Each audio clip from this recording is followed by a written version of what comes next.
Good evening, boys and girls. It is time for another historical line battle. And as you can see, we are live, and we have the French and the English against each other. And also, I have Malakith with me again. Good evening, Mal. Good evening. Now, tell us about the teams. What are we looking at this moment? I've just been looking at the makeup of the teams, and the English seem to have considerably more specialised units.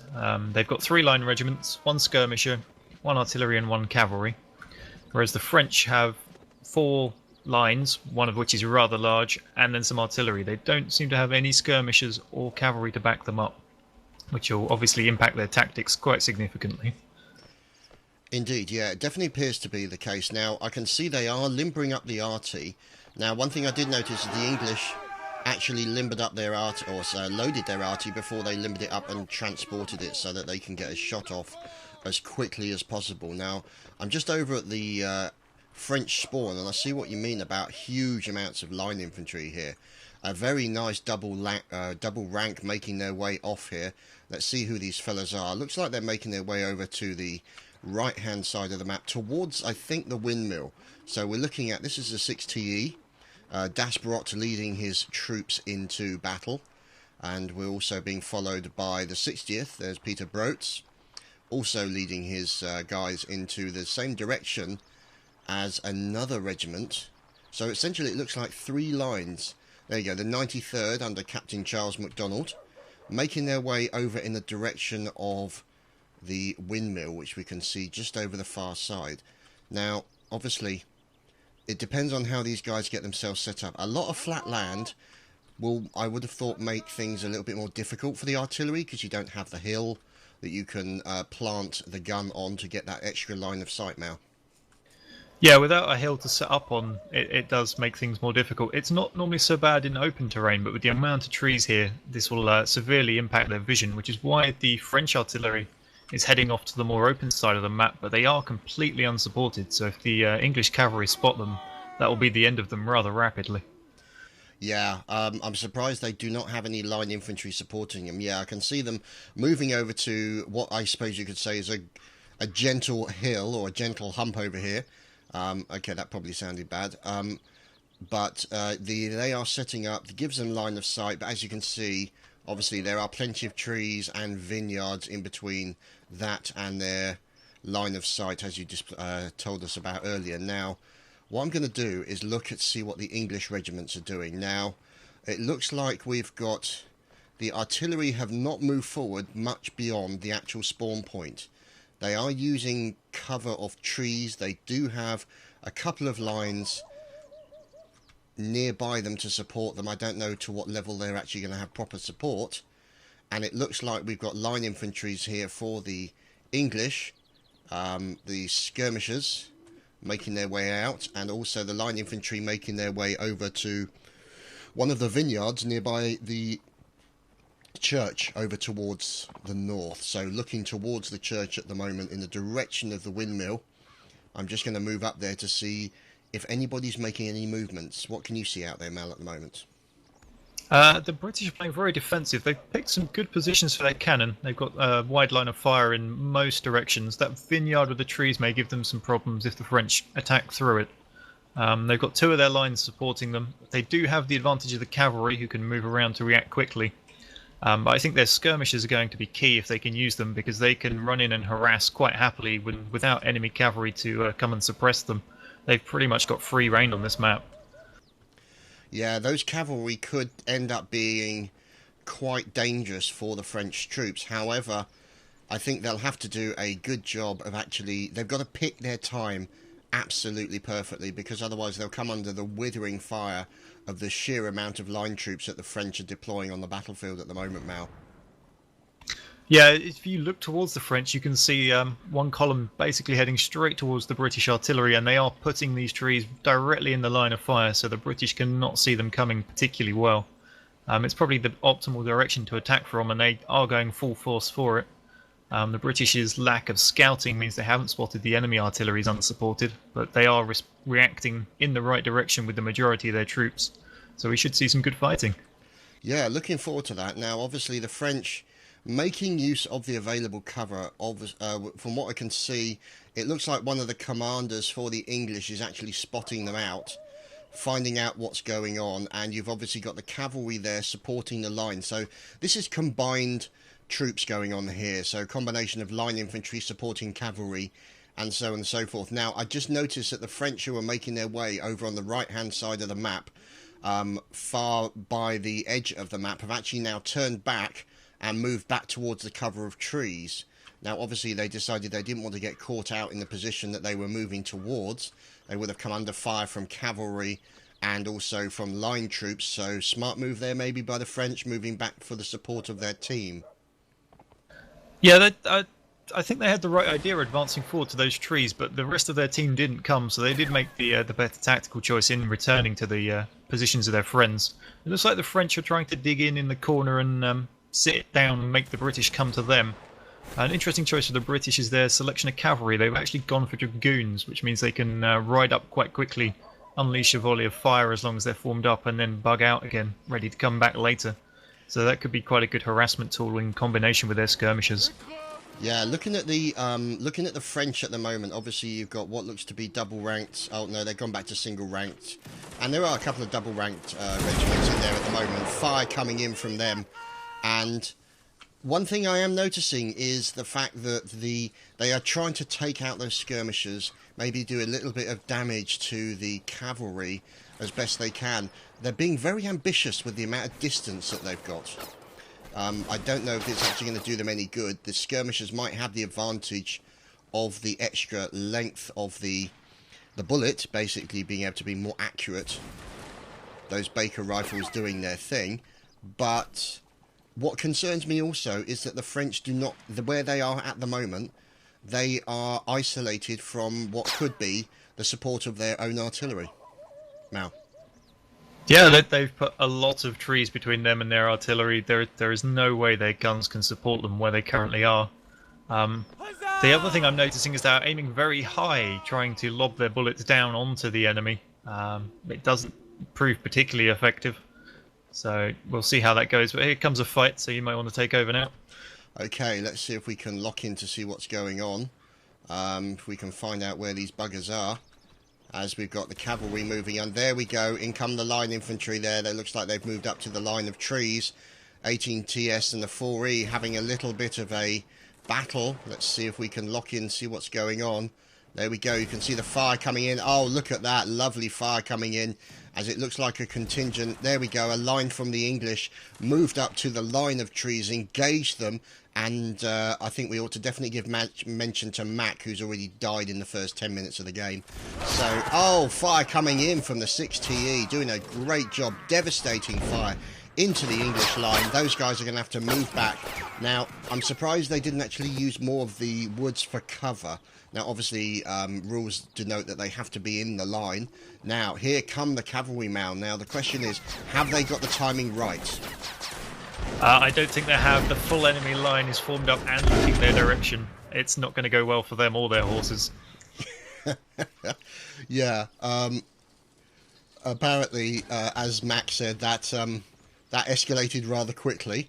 So the line is now behind the trees. They are trying to set up the English line at the moment. There's only about 6 or so of them left, so they're not going to be anything more than a minor hindrance to the selection of the French lines behind here. Now, the question is, do you think that the English were wrong to play aggressively? Was their positioning in the wrong place? Or was it smart play by the French waiting for the English to come to them? I don't think the English played incorrectly. The kill count is 28 aside, but they acted without support of either their cavalry or their skirmishers, which just shows a lack of communication between the units on their team, which is quite surprising because the vast majority of them are in the DL brigade. So you would expect them to have communication between each other, but that's not being apparent on the battlefield at the moment. Okay, we're looking at the 4E at the moment. The remaining line of the 4E looks to be at least 7 of them trying to engage the English remaining troopers and what looks to be a guard. Oh, Feldsau! Look at that. Feldsau taking out members of the 6TE and Ferres also taking out members of the 4TE. Now, that was a pretty extreme bouncing cannonball. The question is, it looks like they may have actually moved their artillery up to a more advantageous position. Now. Yeah, they've definitely moved them up. It's almost next to the church. The angle the ball came in there was the surprising giveaway.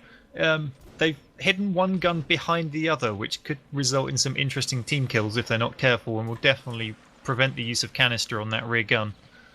Yeah, I'm looking at that at the moment. Now, obviously, I'm looking at the English artillery as they are taking pot shots. Sorry, this might be the French artillery. That's difficult to say. This is the DL Bayard Feldsaal. So there's Feldsaal. Let's see if we can... yeah, so here's the United Kingdom infantry, and they are moving in now. As you can see, this looks like the 93rd from the French are now looking to take over the artillery of the English. Oh, canister shot into multiple French. Great play there by Feldsaal. Canister shot doing its thing. He, unfortunately, is going to come a cropper at any minute unless he starts choosing it in the opposite direction. There he is. So we're watching Feldsaal at the moment trying to defend himself and managed to take one down, but he's outnumbered, really, so I don't expect him to survive. But that was a good play there by the French, actually nobbling, so to speak, the English artillery. And in come what looks to be cavalry as they're coming in. So there we go. Here they are. Oh dear, a couple of them crashed into each other. So the question is, can the cavalry do the damage onto the French contingent now? In that battle, they may possibly prevail, but the 6TE still have an enormous line and are busy seeing off the British skirmishers at the moment, with the other British line being taken out by the 60th Rifles.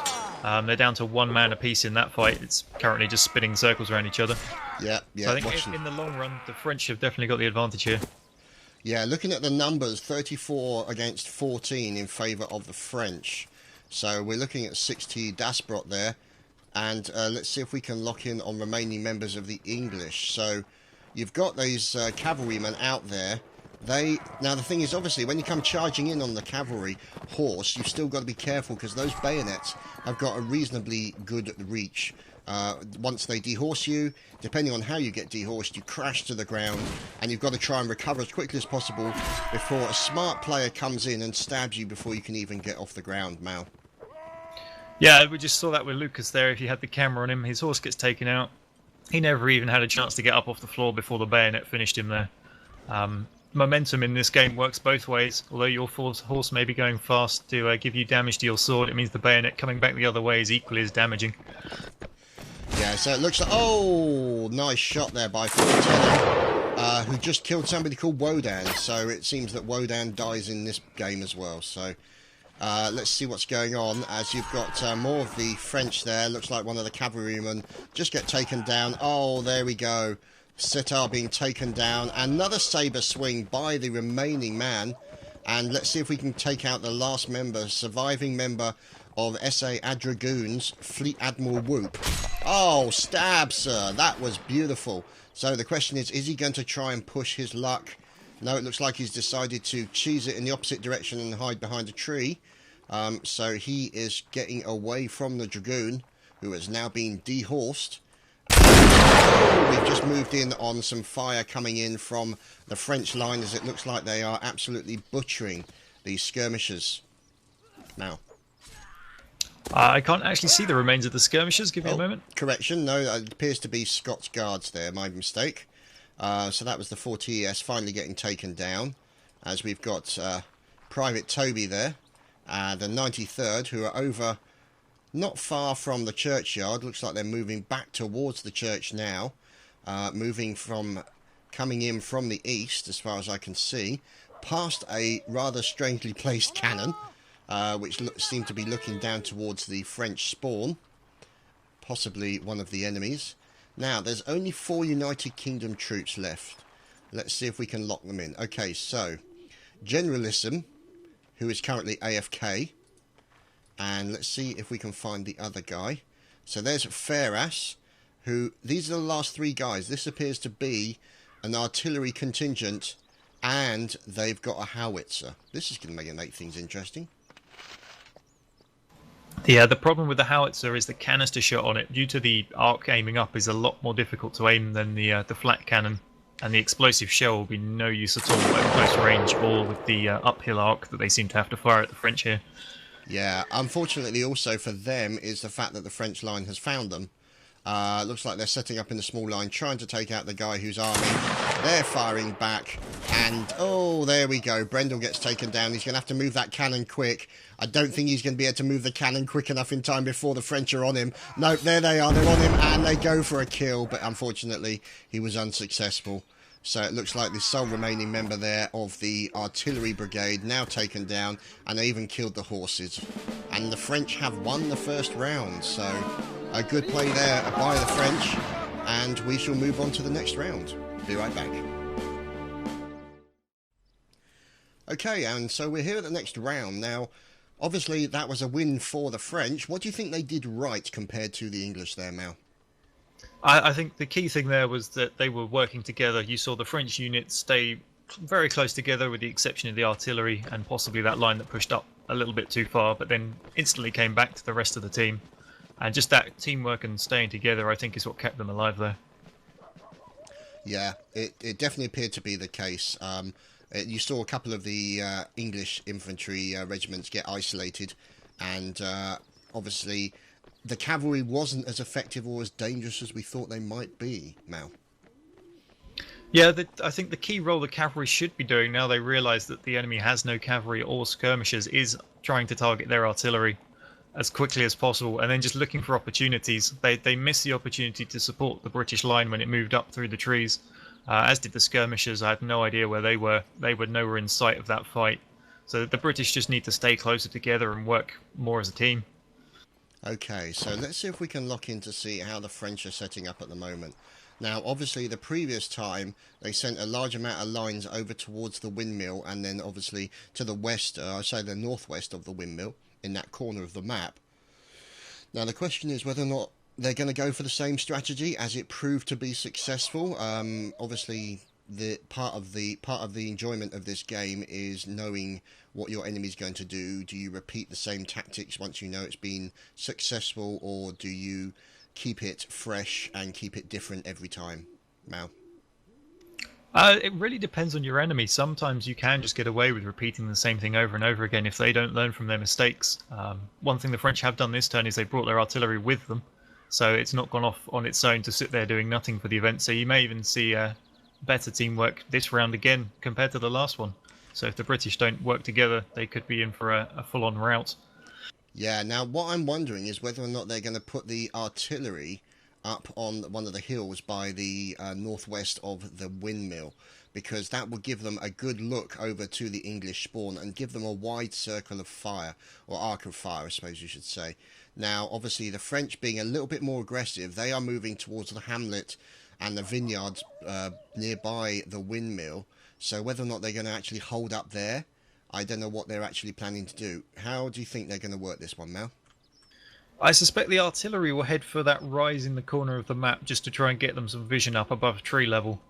The other lines seem to be supporting them. I did notice the French now have light infantry using the cavalry muskets, signified by the gold bands around their headgear. They disappeared off into one of the vineyards, so they will have their skirmishers with them this round. So the British are losing their advantage of specialised units.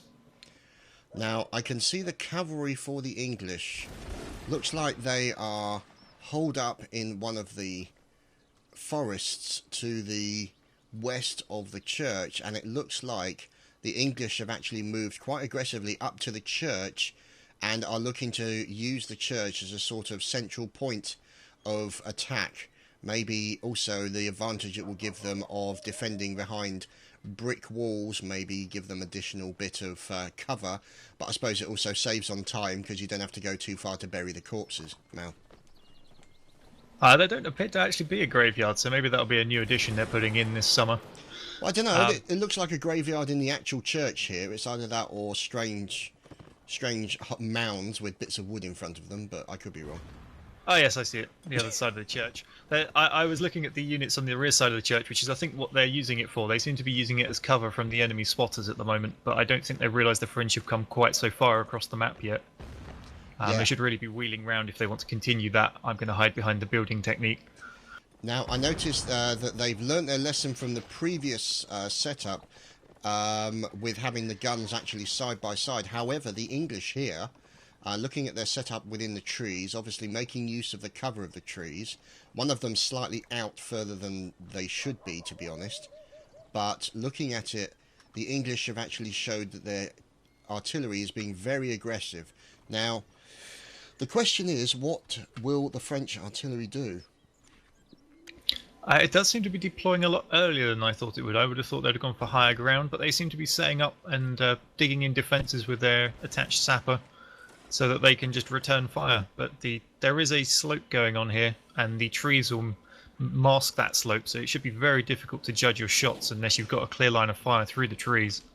So those telescopes are going to be all important here. Yeah, now obviously one thing I did notice is the fact that we just had a cannonball fly about 20 feet over the top of the French artillery. Now, one thing I'm wondering is when you're doing the artillery, it's certainly your benefit. If you're doing the aim, you're certainly benefited. Oh, it looks like we've got a line battle going on nearby the vineyard. There we go. Frenchmen hiding behind the wall as the English are caught out in the field.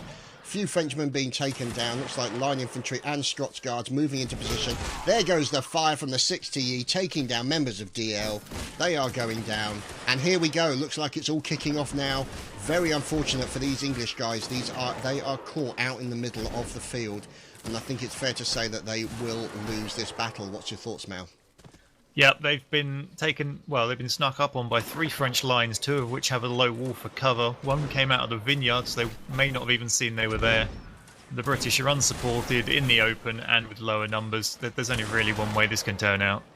Yeah, it's turning into a bloodbath as we knew it would be. But there we go, the SA Dragoons taking out members of the 60th Rifles. So it looks like the cannons are then starting to find their range. So there we go, the 4 TES. The DL team all being taken down, and the remaining members looks like they're going to have a little bit of a melee in the middle of a vineyard. You've got to admire their pluck on that one. So let's see if we can lock in on some more of the English lines. Now, if you look over at the church, there is an extremely long English line, and they've brought the artillery up to the church, literally firing their artillery right down the Frenchmen's throats. Yep, the French are moving to flank them, though. They're making use of the wall by the church at the moment, but if the French continue round the route they're taking, they will circumnavigate that. So their artillery is going to have to be ready to deal with that, along with the cavalry, who are in the area by the looks of it, and the last remaining line. So all the British are grouped together. Oh, I can't see their skirmishers. Yeah. But it might be too little too late for teamwork now. It's possible. Now, the thing is, also, one thing I have noticed is that the Frenchmen can hide behind this retaining wall nearby the vineyard, fire towards the church, but also there's a vineyard on the left-hand side. Oh, goodness me! Look at that massive fire coming in from the cannons of SA Dragoons RAB there. Look at that, stonkingly good shot. And fire still coming into the English as they are now moving away from the cover of that wall. And it looks like they're going to try and move in to the vineyard and use that covering wall that will give them additional protection against the bullets being fired in their general direction. Mal. Yep, that vineyard's probably the best place to be. It's probably the most obscure part of the area relative to the French cannons. They don't have a direct line to it. And also it puts the British line at right angles to it, so they won't take huge losses. But that is not a large amount of British troops about to run into the entire French army. Yeah, you know this is not going to end well. So there we go, French fire coming in here. Loads of fire. Looks like... oh, yeah, there we go. Oh, dear. A little bit of team killing going on there. Always the case in this in these kind of games, as you've got, yeah, 2 lines coming up. Now, the trouble is, if the other line that's coming up to support the French... I'm surprised that they actually went on the edge of the existing line. I'm surprised they didn't move up to the left-hand side of the vineyard to outflank them. But it looks like there is a smaller line moving in that direction. Obviously, looking at this from a tactical point of view, what would you have done if you were in this position, Mal? That second line, I probably would have brought it up to the low wall on the edge of the vineyard and tried a luck volley firing blind in through the vines just to see if you could pick off people as they were retreating out. You had the skirmisher unit there to cover you as well, so there was nothing the French had to lose by trying it.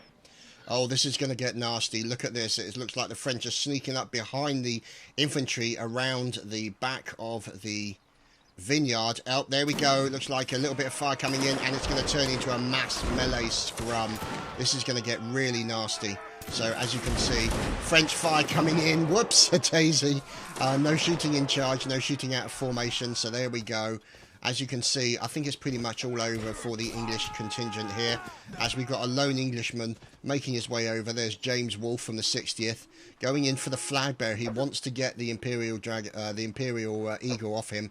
So, Imperial Dragon, what's he talking about? So, James Wolfe, unfortunately, about to get savaged to death by a rabid bayonet. And we shall see if we can lock in the remaining Englishman. Now, I think it's fair to say that when the odds are 5-1 against you, your chances of survival are not high, Mal. Yeah, the chances of surviving are very slim. You just cannot fire fast enough in this era to even remotely contest that sort of number difference. Yeah, where's a Gatling gun when you need it? Now, it looks like the remaining members are the cavalry, minus one horse. One guy just lost his horse. And the artillery. Now, there's artillery guys here, complete with cannons, so whether or not they're going to be taking pot shots, which they are, at the French who are in that area, whether or not they can do enough damage. Is it possible for them to recover it with deft use of the cavalry here, Mal? What's your thoughts? I seriously doubt the cavalry can turn this around, just because the number of lines, not necessarily the number of troops, but if one line's moving, they've got enough other lines that could be static to try and take their horses out. Yeah, because, I mean, there's only, like, 5 horsemen at the moment, and obviously, if you're getting fire from one direction and then fired from another, it's going to be a problem for you trying to avoid that. Now, obviously, the French now moving up with their 2 lines. Oh! Oh, heavens above, that's unfortunate. French cavalry taking a few casualties. French artillery killing a few people, as the cavalry's coming in here from the English. There we go, a couple of people being dehorsed, and they're going in for the stab. There we go, another horse gone down, guy's on the floor, and he's stabbed before he can even get up. Mr. Toasty got well and truly crispified. So it looks like there's one cavalryman left. Now the question is he going to fight? Now this is von Rommel. So, oh, correction, there's 2 cavalrymen left. So these are the 2 remaining Englishmen against a sea of French people. And they're taking people down slowly with cavalry sabre thrusts and all the rest of it. And his horse is down for the count. And he's about to have a bad day. This is not looking good for them, Mal. No, if he can get in the middle of that group, though, he could force some team kills. He managed to force one there, but that's unfortunate. Yeah, so that's the end of that round there, and the French have another one on the board. We'll be right back with the next round. Okay, so we're back, and the French have got another round on the board. Now, obviously, what we saw there was a lot different play from the previous round, Mal. What do you think helped the French to win it on that occasion? I think the aggressive use of their cannons was definitely a help there. It made the British reposition from behind that low wall by the church. Also, the aggressiveness of those 2 British lines unsupported would have not helped their side particularly much. Okay, now the question is... I really need to stop saying that. It's just what I say all the goddamn time, and I just got to put a little bit of paper on my desk to tell me stop saying that. Anyway, what we're going to watch now is to see how the cavalry... the artillery and the Frenchmen decide to get set up. Now, it looks like, you remember what the artillery did in the first round? It looks like they might be doing similar in this round, moving back towards that hill, taking a more defensive role. And the French are moving out quite slowly from their camp. And it looks like they're actually moving in the general direction of the church, possibly, even though they're not actually moving very fast. Let's see if we can lock in on the English. Now, the English are now also moving towards the church, so this could... I think both the teams have realised that the church is the key point in the map.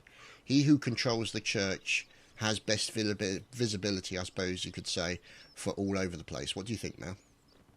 Yeah, I think the French were walking slow there and sort of biding their time to try and let the British take the church, because then it's very obvious to their artillery's position. They can just fire on it however they like. They seem to be doing some weird circling the wagon train thing at the moment. so that it could be lulling them into a situation where they can then be attacked by a combination of artillery and maybe line troops on the left and line troops from the right. I suppose that would be a classic pincer movement by getting them to keep the head down using the artillery. So could be a very interesting strategy by the French. As you can see, we're just looking at them in the middle of the screen. They are proceeding in a gentle meander across the battlefield with the artillery set up on the far hill right in the centre with a view on the church. Now the English are already within about 100 metres of the church. Their commander is there as well, and I think it's fair to say we could be looking at a ditch defence of the church by the English if they can get behind those retaining walls and use the cover available to them. Mal.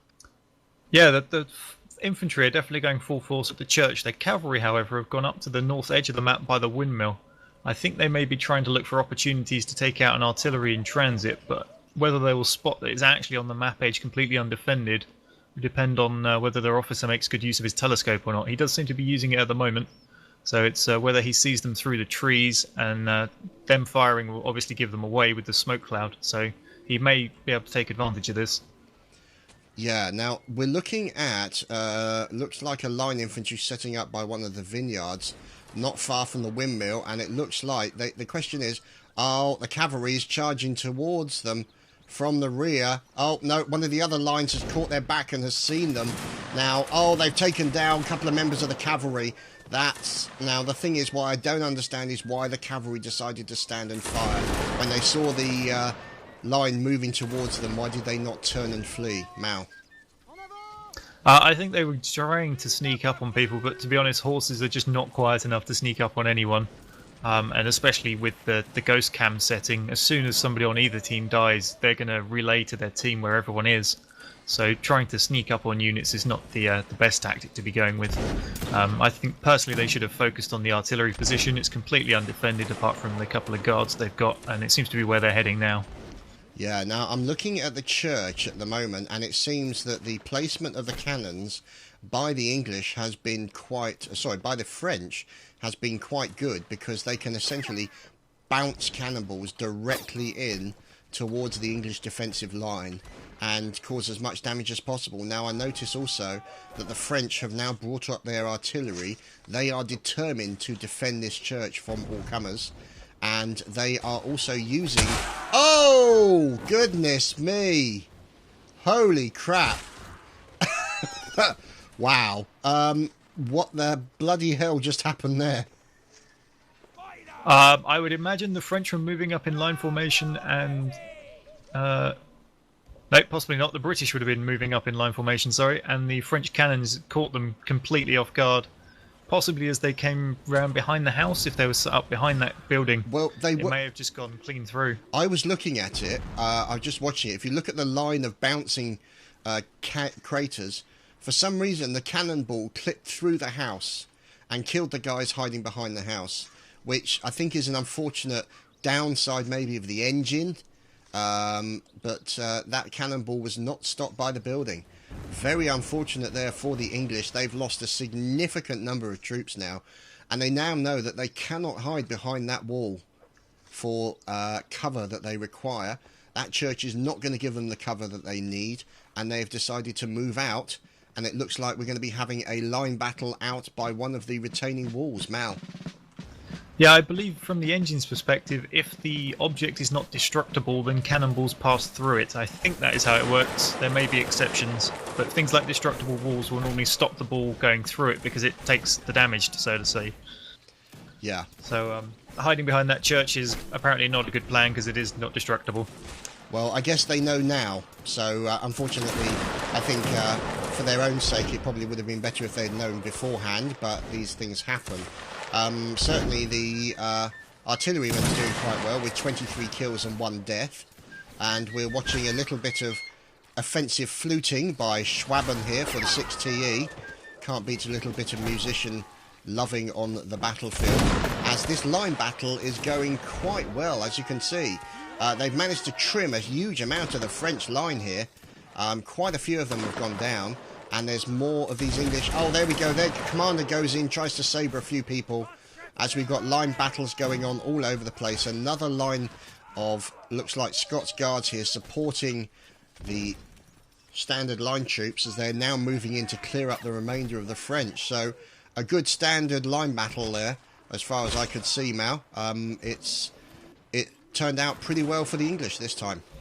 Yep, I think there you saw the advantage of not having one huge line, but having three slightly smaller ones, in that two could flank round to the side, which allowed them to shoot at a more oblique angle. The French have now managed to come up behind them, though. I'm not sure they've quite seen it yet. So we could have some more good line battle fighting going on here.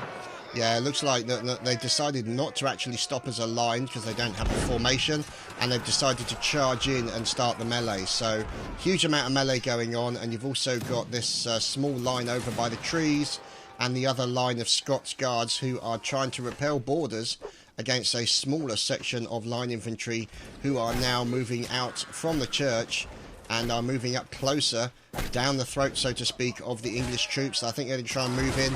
Oh, bit of fire coming in. They're going in for the melee stabs. Here we go. This is where it's all kicking off now. The question is, how are we doing for numbers? The French have a disadvantage when it comes to numbers. This is certainly a turn up for the book now. Yep, it's definitely at that point, but it's still salvageable if the French can group up and show some melee prowess. These numbers are not unsurmountable if you've got some good melee fighters that can work well together. Yeah, that's definitely the case. Now, obviously, we're looking at there's Zabaraski, who is working with his teammates here. This looks to be a line possibly of French skirmishers.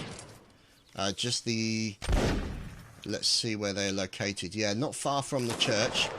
North of the church, I think. That sort of general area. North-northwest, or northeast, I should say.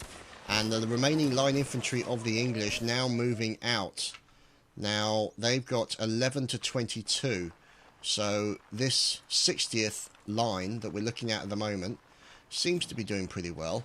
Now, we've also got a collection of the Scots Guards who are moving in to, this is the DL, the 4TES, and they are moving in to try and engage the Scots, the skirmishers, to see if they can do any kind of damage to them. There we go, there goes the line.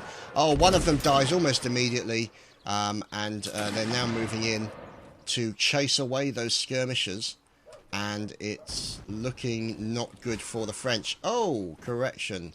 A nice cannonball kill there by Nicholas. And you can see cannonball fire going over. Oh, dear. Fleet Admiral Whoop is no longer whooping. Him and Rab just took a cannonball to the face.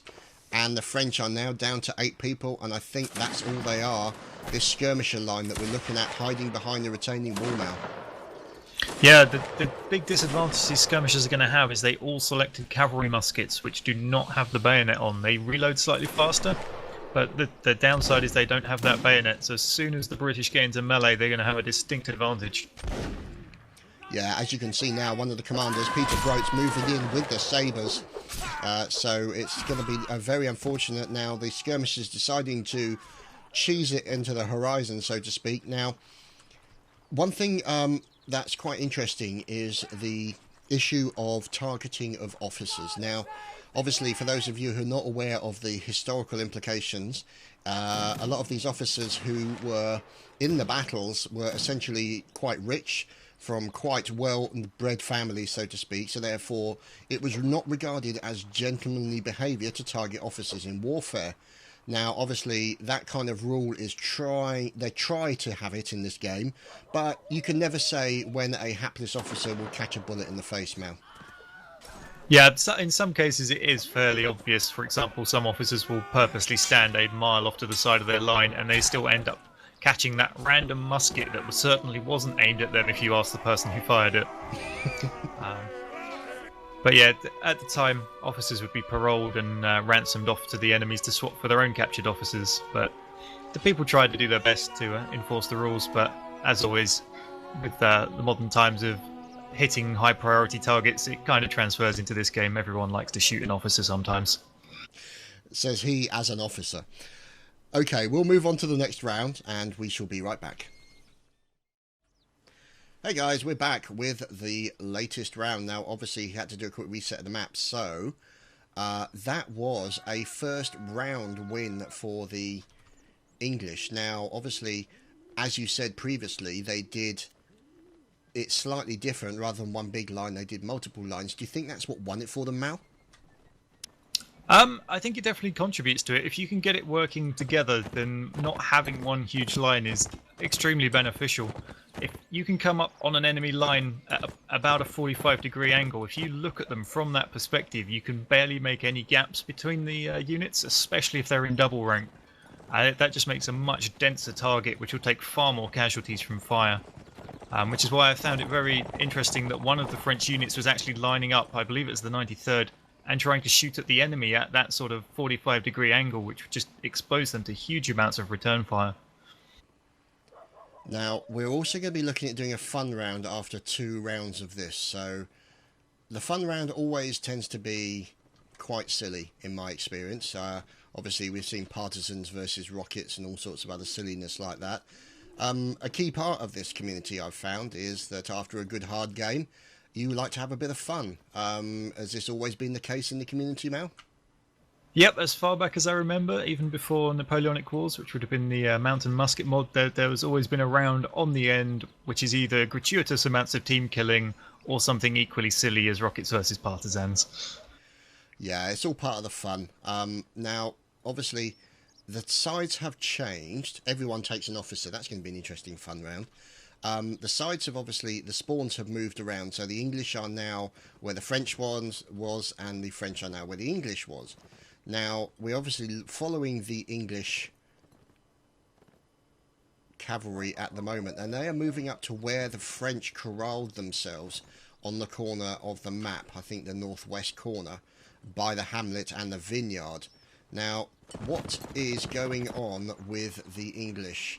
They are moving up towards they are by the windmill. It looks like they might be moving in the same direction as what the French did in the first round. What's your thoughts, Mel? Yeah, I'm wondering whether they're going to bring their artillery that little bit further and put them up on this hill that sort of disappears into the map edge, or whether they will go to where the French artillery went and use it to pour fire onto the church, assuming that they will go there. So it'll be interesting to see where they finally place them. The infantry are definitely advancing towards that corner, so I'd be more inclined to go with the first option. Now, somebody made a very good comment there that if they're going to be doing all officers in the fun round, that's going to make no officer targeting, make it a very long round.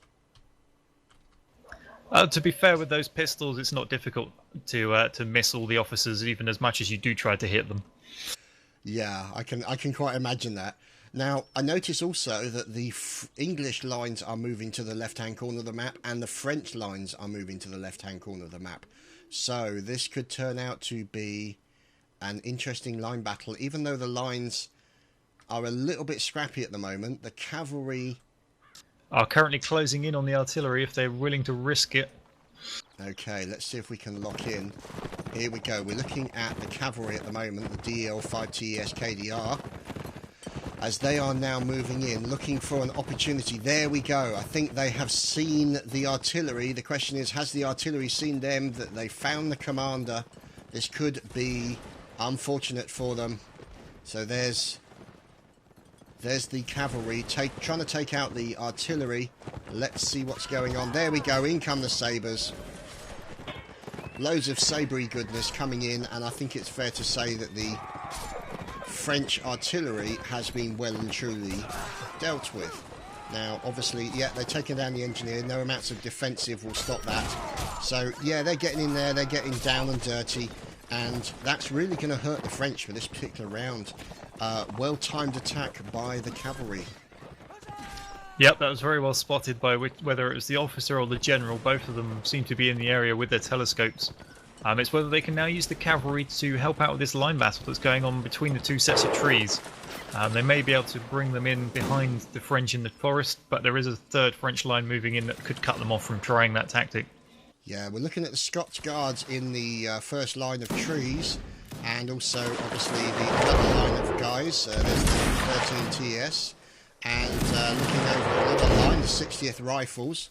So they are firing into the far side, the trees, held by the French line. Now, what we're going to try and do is go up a little bit higher to see what we can see, because there, as you said, there's another line moving in to support their teammates. So it could be that they'll make the line a bit wider, maybe, out to the right side of the woods. More fire. Now, this is the really big line, so this could be sheer weight of firepower. What do you think, Mal?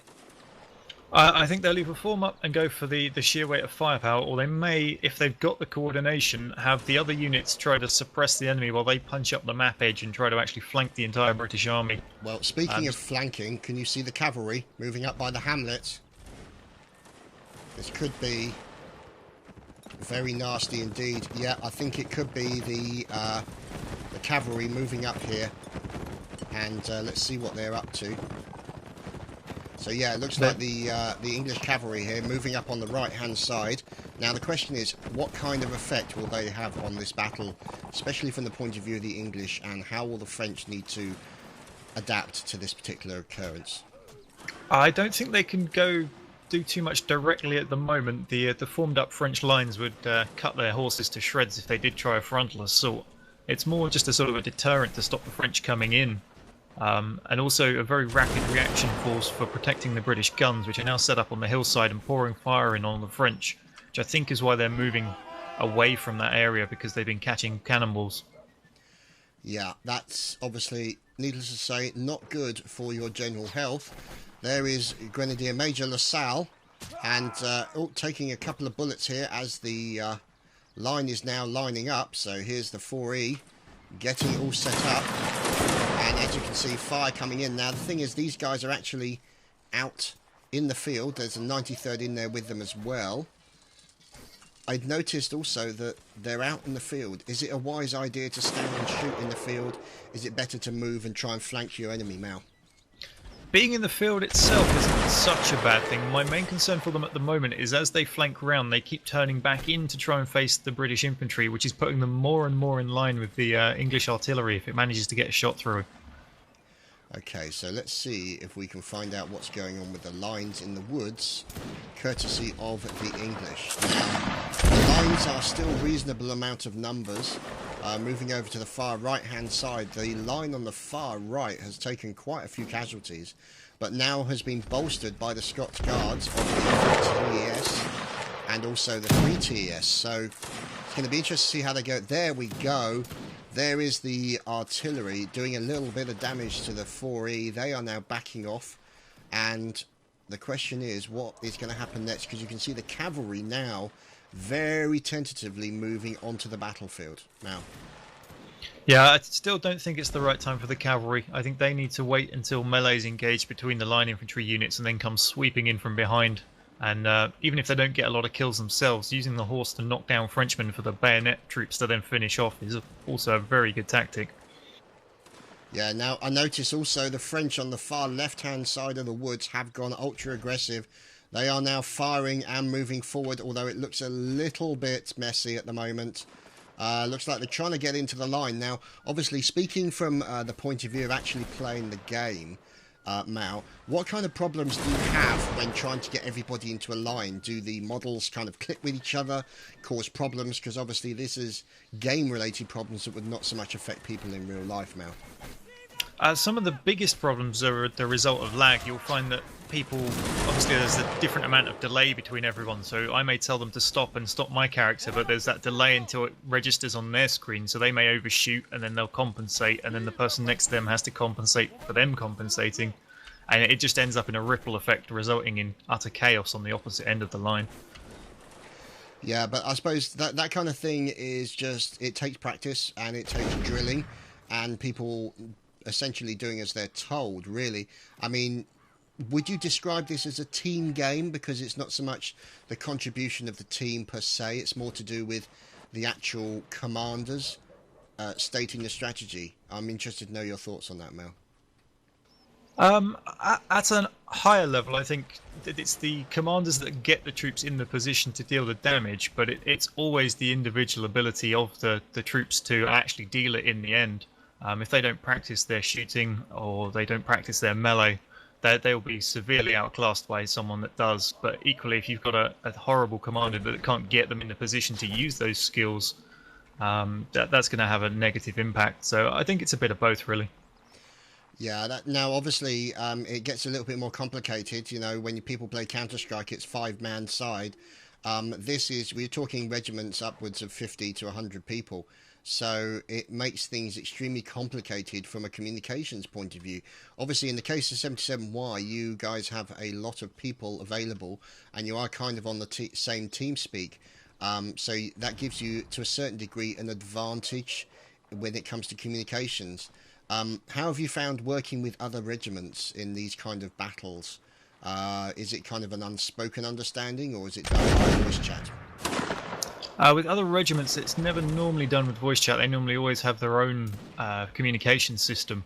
At the start of the round, you usually find that they'll sort of suggest what they want to do, or in the case of some regiments, the commander will sort of take a more back role and sort of follow you around and just try to take opportunities and lead off of your example almost, if they're a single regiment in with a team full of people from a single brigade.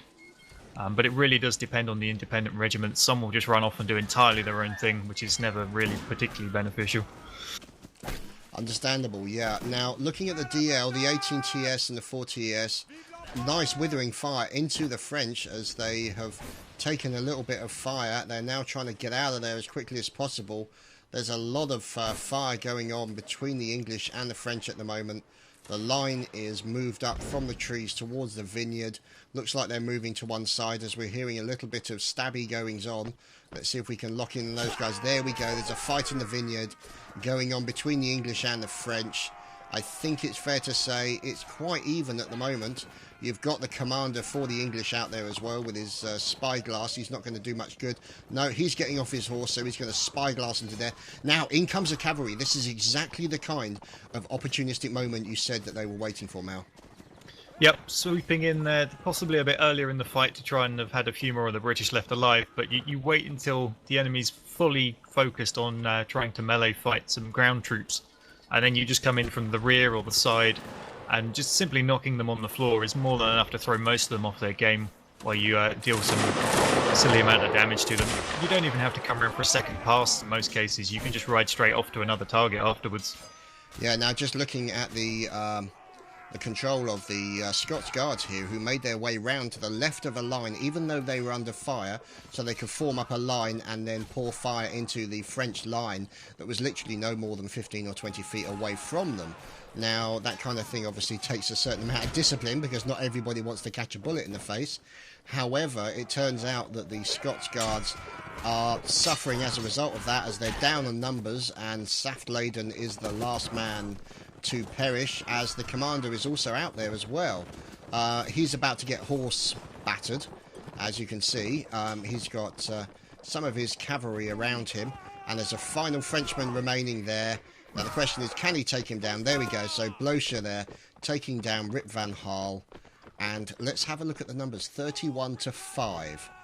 I think it's fair to say that the French could be in trouble now. Yeah, the British have definitely turned this round. They're working together as a unit again now.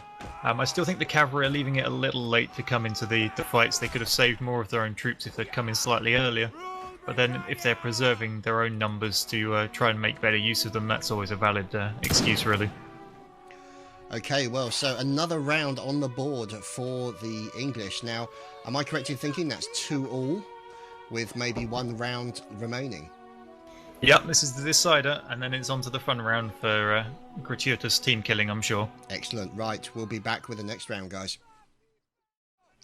And we are back with the final round. Now, 2 apiece for the English and the French. So this is all to play for. This is for the glory of victory, and we shall wait and see what happens, how these guys decide to do their strategy. Now, what was the benefit for the English? What did they do again that completely poleaxed the French?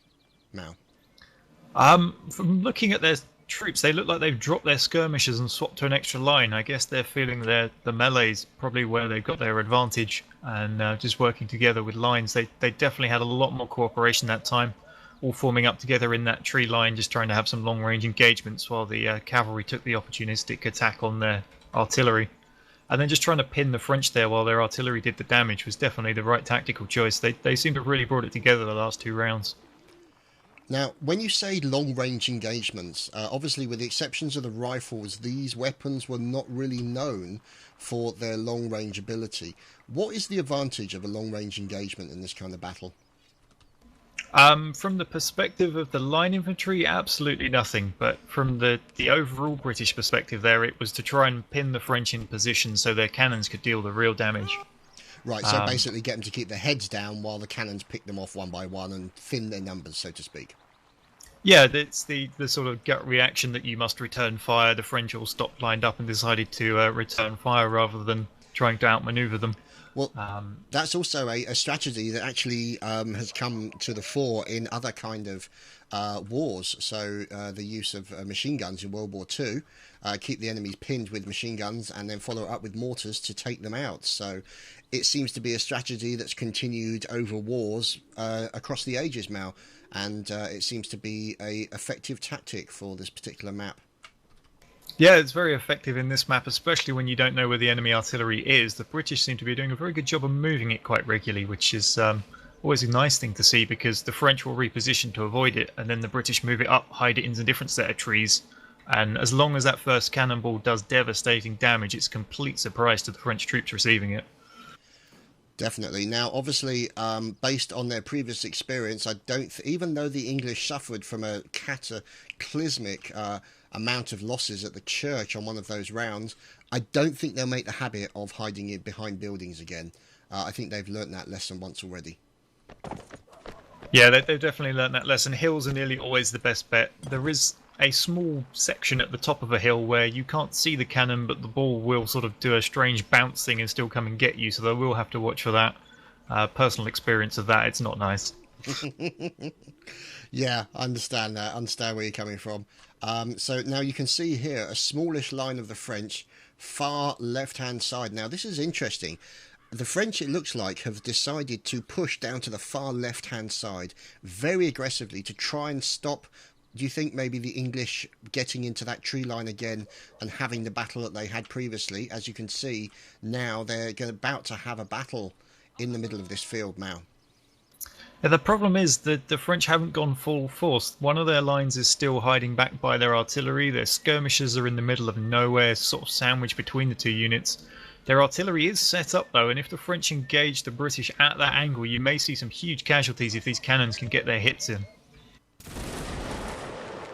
Oh dear, now it looks like the brow of the hill there has actually protected, oh no, has protected the English from the fire that came in from the rifles of the guns of the French, and now the French are caught in a crossfire and they are having to flee for their lives. Unsuccessful attack there by the French. That aggressiveness and lack of support did not turn out well for them there, Mal. Now, if you check the line of the British, I think they've just disappeared. It depends if you could see it. They were at such a lucky angle. If the 2 French cannons had aimed an inch to the left, that whole line could possibly have been lost there. That may have been what the French were trying for to begin with, just sort of line the British up and let the cannons do the work. But it doesn't seem to have quite paid off. Apparently not, no, as the French have now made their way out back into the woods, as the French are running as quickly as they can from the fire. Oh, a bit of fire coming back from the French. They've now moved into the field, into the trees, and are using those trees as additional cover. So they've decided to turn and fight. However, I am seeing cavalry sniffing around by them on one side. In we come as cavalry comes flying in to take out members of the French line who have come up to support them, and looks like they've walked into battle. So that's the 93rd there, all taking complete casualties, and with the possible exception of JT Daniel, I think it is, it's not looking good. 52-65 for the French, I should say, against the English. So the English have advantage in numbers, and another large line of Frenchmen moving into the wooded area. Mao.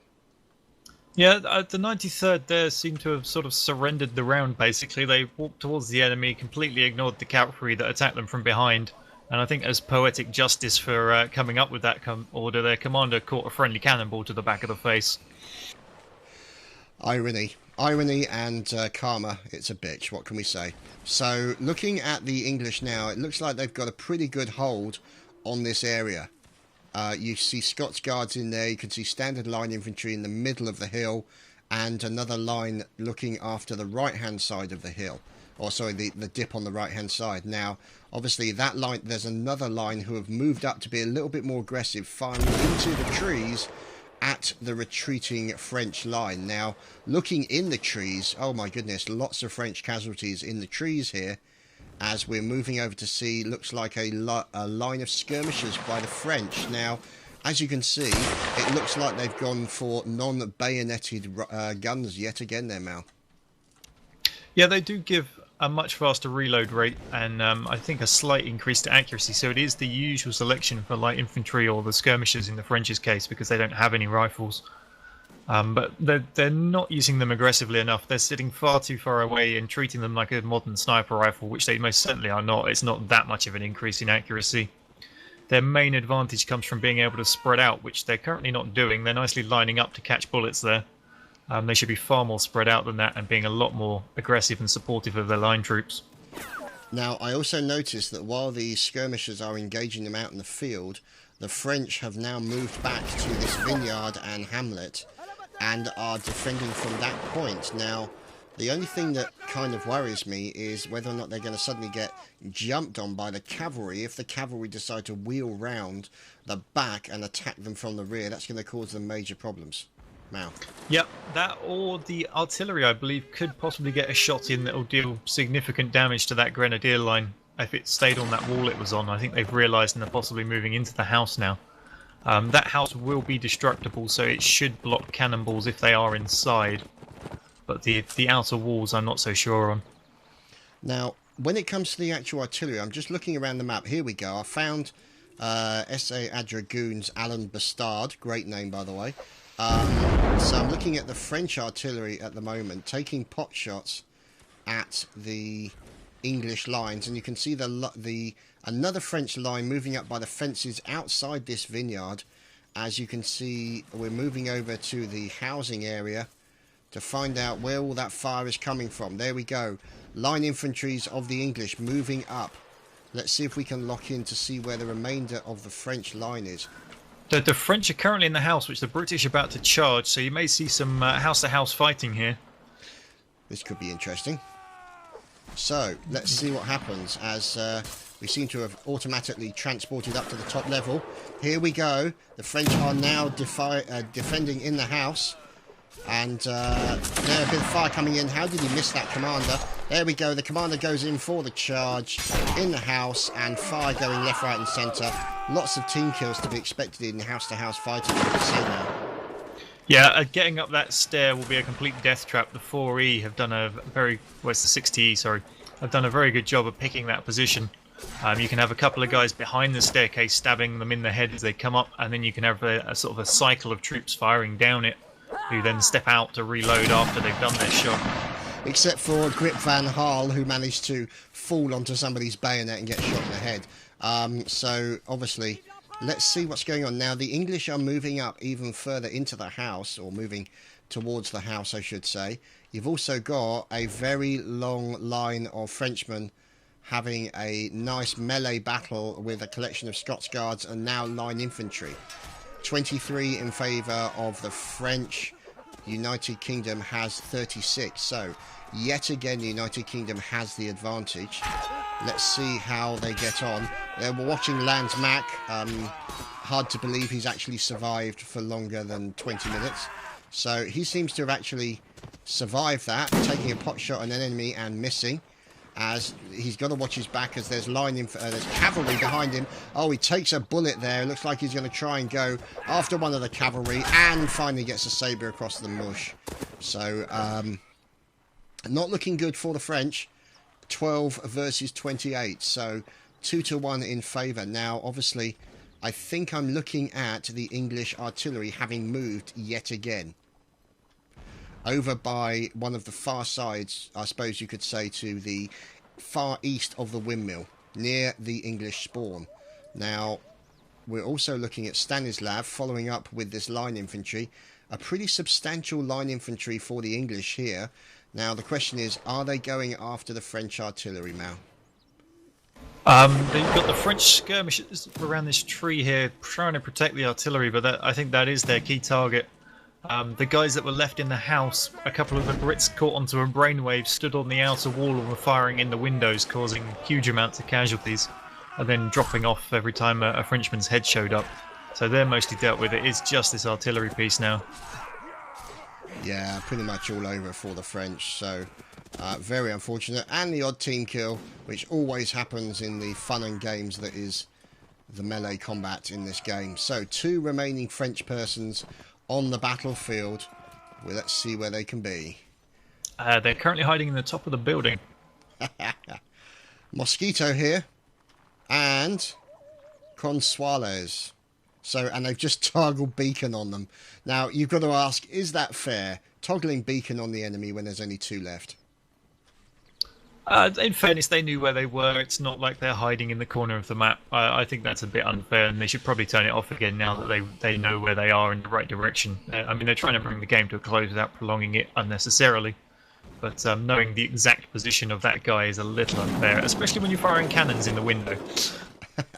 Well, one thing I also noticed on Observer Cam is there is actually an English guy underneath the floor who is AFK, and he looks like he's going to try and stab through the floor, but not going well as far as we can see. Now, they're obviously about to have a lot of house guests very quickly. Yep, and not the good kind. It's more akin to a student raid, I think. So they basically steal everything in the refrigerator. And excessive smoke as well. Yes, it seems to be. There we go. A few more English. Oh, they're doing really well, taking out the English as they're coming through. So it's there we go. Another stab goes in. Another stab goes in. Oh, look at this. Oh, one of the Frenchmen is down. The final Frenchman is defending a couple of flags. Nice stab there by Mosquito. Oh, and another one. Oh, dear. Going in for another stab. Oh, goodness me. This is what you call a last stand. Pretty impressive so far, Mal. Yeah, there's definitely some impressive melee there. I'm not sure what the Highlander officer was thinking, running in the doorway, not even looking remotely into the room, no blocking in any direction whatsoever. If the British want to play this safe, I think they're going to need to pull their artillery up and start throwing cannonballs at that top floor.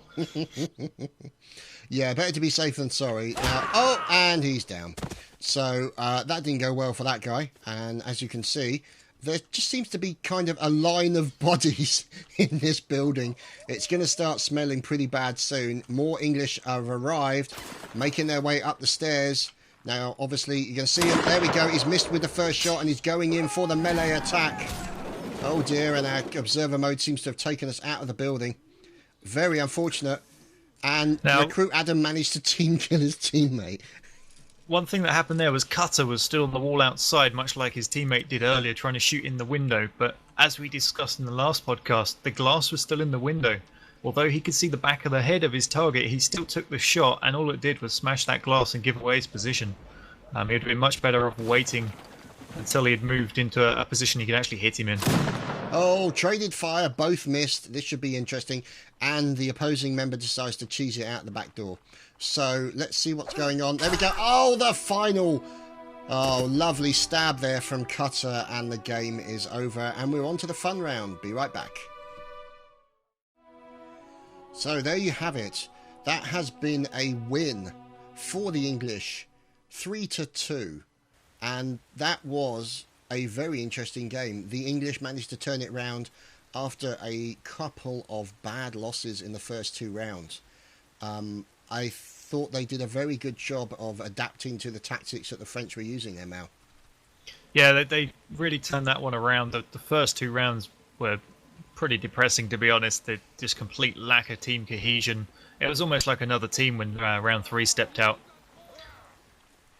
Yeah, now, obviously, this is going to be interesting because everyone's in as an officer.